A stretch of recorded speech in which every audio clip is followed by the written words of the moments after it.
चोरी बहुत जल्दी होता है। मतलब कितने जो दोस्त हैं मेरे, उनके 125 जो है वो घर के बाहर से उन्होंने ला के पार किया और घर के बाहर से फ़ौरन 125 जो है ना वो गायब हो जाता है। अस्सलाम वालेकुम जी। सबसे पहले तो माजरत के काफ़ी अरसा हो गया है, मतलब कि तकरीबन 10-12 दिन हो गए हैं कि मैं कोई वीडियो नहीं बना सका। घर पे इसलिए वीडियोस नहीं बना रहा क्योंकि एक दो घर बन रहे हैं गली में, तो उसकी वजह से काफ़ी शोर रहता है, लेबर का भी और वैसे भी कंस्ट्रक्शन की जो शोर शराबे होते हैं, आपको आइडिया होगा उसका। दूसरा ये है कि ज़िशान भाई हमें काफ़ी अर्से से पकड़ाई नहीं दे रहे थे। हसाम को तो आप रिव्यू चेक कर चुके हैं। ज़िशान भाई ऑन करते हैं 125। ज़िशान भाई मॉडल कौन सा? मॉडल ये है 2017 का, 2017 में लिया था मैंने। तो अभी ये 2023 चल रहा है, तो बड़ा जी आपने जी तो इसका टाइम गुजार लिया है। जी जी। तो किस तरह का आपने 125 को पाया? क्या इसमें खामियां हैं, क्या इसकी खूबियां हैं? खामियों खूबियों में तो ये है कि ड्यूरेबिलिटी अच्छी है इसकी, सही है। क्योंकि मोस्टली मैं तो ज़्यादातर ऑफिस से घर जाता हूँ, बस ज़्यादातर इसी तरह का यूज़ है मेरा। जिशान भाई की ट्रैवलिंग ऑलमोस्ट जैसे अस्करी 14 से आप आते हो इस जी तरफ, जी जी। ठीक है, तो तकरीबन कोई मेरे ख्याल में कुछ 16 किलोमीटर बन जाता है। 18 किलोमीटर है। 18 किलोमीटर एक साइड का बनता है, तो आप इसको 20 और 30 किलोमीटर डेली चला रहे हैं। जी तो जी। कंफर्टेबल है या नहीं है? ठीक है। और डेली ड्राइव करते हैं तो फिर फ्यूल एवरेज कैसी है, नेगेटिव है, पॉजिटिव है, क्या उस पर कहेंगे? क्योंकि 125 वाले हमारे वीडियो के अंदर जो कमेंट्स कर रहे होते हैं वो बड़े पता नहीं जीएस वाला से उनको कि खास जेलसी हो रही होती है या क्या मसला है, मुझे नहीं इस चीज़ का पता। मैं अगेंस्ट भी नहीं हूँ, लेकिन ये कि 125 के ऑनर हैं, 17 से ऑन कर रहे हैं, तो जितना अच्छा ये एक एक्सपर्ट ओपिनियन दे सकते हैं शायद मैं नहीं दे सकूंगा और कोई नहीं दे सकेगा। तो जिशान भाई ज़रा फ्यूल एवरेज के बारे में और जो कंफर्टेबल है या नहीं है उसके बारे में ज़रा बताएं। अच्छा, फ्यूल एवरेज का ये हिसाब है कि शुरू में जब नया नया लिया था तो उस टाइम अप्रोक्सीमेट जो है 40 प्लस 41 42 इस तरह की एवरेज थी जब स्टार्टिंग में जब किया था। ठीक है। तो अभी ये है कि थोड़ा सा अगर बाइक का काम भी होने वाला हो तो थोड़ी सी एवरेज जो है कम हो जाती है। आजकल कंजप्शन ज़्यादा है, तो मेरे ख्याल में तकरीबन 38 37 इतनी एवरेज जो है। और एक क्वेश्चन आपने किया था कि आरामदेह कितना है। हाँ। तो उस लिहाज से कंफर्ट के लिहाज से थोड़ा सा ना ये कम है, यानी इस पे थोड़ा सा सीट वगैरह इसकी कोई ज्यादा कंफर्टेबल नहीं कंफर्टेबल नहीं है, थोड़ा थकावट भी हो जाती है। कैसे, जैसे आपको ये बताते चले कि जिशान भाई जो है वो झेलम से बिलोंग करते हैं, तो ये काफी झेलम आते जाते रहते हैं रावलपिंडी अपने बाइक पे। तो आप क्या समझते हैं कि जैसे जीटी रोड से आपका आना जाना होता है, जी जी, तो जीटी रोड पे जो खड्डे वगैरह हैं वहाँ पे इसके शॉक्स वगैरह किस तरह के हैं, वो कंफर्टेबल हैं या नहीं है? मतलब झटका वगैरह। अच्छा, इसमें एक ना फैक्ट्री डिफॉल्ट एक फॉल्ट है, वो ये है कि अगर थोड़ा सा कोई जंप वगैरह होगा ना, उसके ऊपर से अगर बाइक गुजरे तो इसमें से आवाज आती है थक की एक। ठीक है, वो जो एकदम से। हाँ जी। ठीक है। तो उसके अलावा अपार्ट फ्रॉम दैट थोड़ा सा ना वो ठीक है, कदरे बेहतर है, अगर तो सीट का थोड़ा इशू ना हो उसकी वजह से, वरना तो इतना इशू नहीं है। ठीक है। और 17 में ये आपने कितने का लिया था? 17 में ये 0 मीटर लिया था? जी जी 0 मीटर लिया था। ये मरी रोड से लिया था, ये 1,06,000 का। 1,06,000 का। और अब जो इसकी प्राइस है वो ऑलमोस्ट कितनी चल रही है? ये 2,06,000 तकरीबन।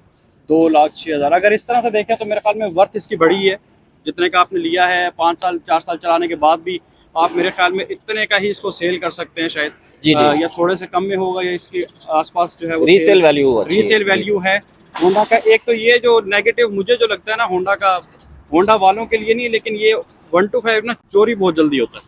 मतलब कितने जो दोस्त हैं मेरे, उनके 125 जो है वो घर के बाहर से उन्होंने ला के पार किया और घर के बाहर से फ़ौरन 125 जो है ना वो गायब हो जाता है। तो 125 वाले इस चीज़ को अंडरस्टैंड करते होंगे। अब आ जाते हैं हम हसाम की तरफ। हसाम बड़े शर्मीले भोले भाले आपको लग रहे होते हैं, ये हैं नहीं, ठीक है। ये ऑफिस में बड़ा शोर शराबा डाल के रखते हैं। खैर, इनसे बात करते हैं इनके बाइक के बारे में। हसाम, सबसे पहले मुझे मॉडल बताएं। ठीक है। बाइक का जो मॉडल है वो 2019 है। 19 मॉडल है। और कितने का लिया था आपने? मैंने यूज्ड में लिया है 220 का।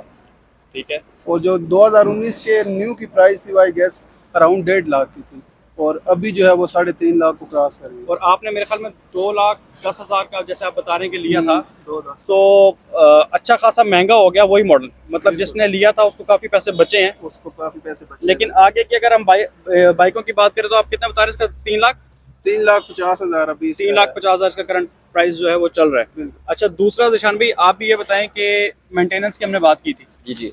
तो मेंटेनेंस में आप क्या क्या चीज़ें आती हैं? मतलब आप जो महीने 2 महीने बाद रूटीन जो इसकी ट्यूनिंग वगैरह है उसमें क्या क्या चीज़ें आप चेंज करते हैं? ठीक है। और फॉर एग्जाम्पल जैसे इसके ब्रेक लेदर्स वगैरह हैं, वो कितना एक टाइम चल जाते हैं? साल, 6 महीने, या किलोमीटर के हिसाब आपने कैसे रखा हुआ है? तो वो ज़रा बताएं। मैं तो बाइक का काम का जो है तकरीबन मैंने हर 1000 किलोमीटर के बाद रखा हुआ है कि 1000 किलोमीटर पूरे होते हैं आप तो हाँ जी, तो मैं उसमें ट्यूनिंग भी इसकी करवाता हूँ और ऑयल चेंज भी करवाता हूँ उसमें। ठीक है। तो वो उस दौरान ही अगर कोई मैकेनिक अगर कोई बताता है कि एयर फिल्टर चेंज होने वाला है या इसके प्लग चेंज होने वाले हैं तो ब्रेक शू में इशू है, ठीक है। तो तकरीबन वो खुद ही इस तरह कोई रफली कोई 1500-2000 इस तरह का एक एस्टिमेट है कि खर्चा आ जाता है। स्पेयर पार्ट वैसे इसका इजीली मिल भी जाता है और जी इसका सस्ता है या महंगा है? जनवन ही अच्छा मिल जाते हैं, मिल जाते तकरीबन अच्छे ही मिल जाते हैं पार्ट्स वगैरह। असम आपकी अगर इसकी YBR की बात करते हैं, YBR G की, तो स्पेयर पार्ट महंगा है या सस्ता है, मिल जाता है या नहीं मिलता इजीली? अगर आप इसके स्पेयर पार्ट को कंपेयर करेंगे होंडा से तो वो तो ऑफ कोर्स काफी ज्यादा महंगा है, लेकिन सुजुकी के हिसाब से थोड़ा सा सस्ता पड़ता है आपको। और अवेलेबिलिटी की ये बात है कि आराम से मिल जाते हैं अभी, क्योंकि काफी ज्यादा आ गई है मार्केट में, तो अभी आपको पार्ट्स मिल जाते हैं। पहले थोड़ा ये शॉर्टेज थी पार्ट्स की। दूसरा मैंने भी एक चीज़ ऑब्जर्व की है कि जैसे मैं खानेवाल से बिलोंग करता हूँ, तो मुल्तान में थोड़ा बहुत ना हमें ये बाइक देखने को मिलते हैं। YBR भी आपका मिल जाता है, 125 तो बहुत ज़्यादा है वहाँ पे, लेकिन जो 150 है ना, वो मुल्तान में आम जो लोग हैं शहरी वगैरह वो बहुत कम रखते हैं। वो शायद ये समझते हैं या ये कॉन्सेप्ट है कि बड़ा इंजन है तो फ्यूल ज़्यादा खाता है। अब जैसे आपको ज़िशान भाई ने खुद बताया कि 38 की फ्यूल एवरेज दे रहा है, 40 मैक्सिमम दे रहा है, तो मेरा जो बाइक है वो 50 प्लस देता है। मैं वीडियो में भी लगा चुका हूँ, आप काफ़ी बार देख भी चुके होंगे, और जितने भी आप सुजुकी के रिव्यूज़ देखेंगे तो वो आपको इतने की 46, 50, 52, 53 की एवरेज आपको पता चलेगी। तो इसलिए मैं कह रहा हूँ कि मुल्तान वगैरह में ये चीज़ें कम है, और मुल्तान के लोग इस वजह से जिनके पास है वो थोड़े से परेशान भी होते हैं, क्योंकि वहाँ पे उस तरह का स्पेयर पार्ट सुजुकी का अवेलेबल नहीं होता 150 का। तो अक्सर वो वीडियो में कमेंट्स कर रहे होते हैं कि जी इसकी ट्यूनिंग मुल्तान में कहाँ से करवाएं, या हमें ये स्पेयर पार्ट चाहिए तो ये हम कहाँ से मंगवाएं, पिंडी से मंगवाएं, लाहौर से मंगवाएं। लाहौर तो खैर एक बहुत बड़ी मार्केट है जो हर उसका स्पेयर पार्ट आपको अवेलेबल कर देती है, लेकिन जो पिंडी है, पिंडी में भी साल पहले शायद मेरे बाइक का भी स्पेयर पार्ट जो है वो इतना इजीली नहीं मिलता था। अब मार्केट में YBR सुजुकी इतना ज़्यादा आ चुका है कि इसकी फर्स्ट कॉपी, B कॉपी भी अवेलेबल हो गई है। वो बेशक ब्रेक शू हैं, ब्रेक लेदर्स हैं, या इसके अलावा कोई इशारा है या कुछ भी है, उसकी आपको फर्स्ट और सेकंड कॉपी मिलने लगी है। अच्छा, दूसरी जो अब आ जाते हैं मेरे बाइक की तरफ, कि जो GS 150 है, ये मैंने लिया था 19 में, मई में लिया था मैंने ये, और 0 मीटर ही लिया था मैंने भी। तो ये उस टाइम पे मुझे कॉस्ट किया था 1,83,000 का, और 2-3 हज़ार इसका शायद वो नंबर वगैरह लगा था तो उसकी कॉस्ट थी। तो आप इसको 185, 186 का समझ लें, और उससे लेके अब तक इसके अंदर मैंने कोई भी मेजर चेंजिंग नहीं करवाई। ब्रेक्स वगैरह चेंज हुई हैं, गरारी सेट इसका भी तकरीबन 35,000 या 34,000 चल गया है, गरारी सेट वगैरह सेम है, ठीक है। और टायर फ्रंट वाला सेम है, जो पीछे वाला है वो तकरीबन 28,000 चलने के बाद मैंने चेंज करवा लिया था। और अब इसकी जो मार्केट प्राइस चल रही थी वो तकरीबन 3,70,000 शायद है। और ये जो SE मॉडल है ये डिसकंटिन्यू हो गया। सिंपल जो GS 150 है वो अवेलेबल है मार्केट में, वो शायद 365 का है या 370 का है, इतने का ही। दूसरा ये कि अगर 19 मॉडल की सेकंड हैंड हम बात करते हैं जो बहुत ज़्यादा साफ़ होगा, वो मेरे ख्याल में 2,30,40,000 का मार्केट में होगा, जो साफ़ सुथरा फर्स्ट ऑन का होगा, इस्लामाबाद नंबर का। तो ये एक छोटी सी वीडियो थी जो आप लोगों को बतानी थी कि कंपैरिजन चलें तीनों का हो जाएगा।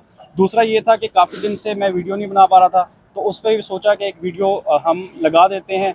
घर पे जो मैं वीडियोस बनाता हूँ वो शायद मैं उस तरह से भी दोबारा कंटिन्यू नहीं कर सकूँगा। रीज़न आपको बता चुका हूँ कि घर में गली में 1-2 घर बन रहे हैं, तो वहाँ पे कंस्ट्रक्शन की वजह से काफ़ी शोर वगैरह है, तो इस वजह से वो वीडियोस अभी शायद ना आए, या मैं देखूँगा अगर मुझे कल टाइम मिलता तो मैं इंशाल्लाह एक वीडियो बना लूँगा। मुझे दीजिए इजाज़त, खुदा हाफ़िज़।